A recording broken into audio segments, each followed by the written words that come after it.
草人满脏水，假鬼假怪，要毋过若是咧厝内看到草人，真是会互人感觉淡薄仔凄惨。苗栗一个细只的富人人，甲3楼的透天楼仔厝租人，1楼租互钟义社，钟义社这个厝卡伫咧门骹口吊一身差不多手掌遮尔大细的草人，敢若是要用来辟邪。拄啊好去当时是旧历7月底，其他的厝卡看到底，感觉伤家头，嘛有小可碍摇碍摇，因为互其他的厝卡头，这个细只的厝主直接甲草人摕落来，刷落来刷颠倒互钟义社的查某厝卡各插刀，安尼无打紧，落尾阁互警察依照现行犯，甲伊铐手铐，互伊感觉冤枉无地讲。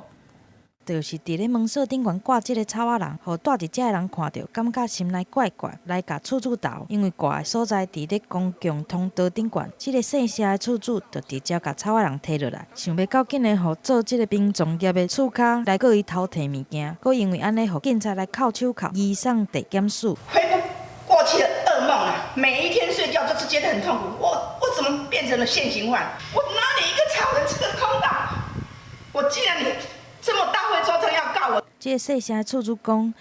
当时因为是旧历的7月，也就是俗语咧讲的几啊月，大家拢感觉真惊，才直接提走。厝卡来问的时阵，嘛随行互对方，绝对无要偷摕的意思。殡葬业者表示，其实礼仪公司袂用到草仔人，可能是这个厝卡家己要辟邪。他就是在辟邪用啦。那他这个草人，他可以阻挡这个所有的可能发生的事情。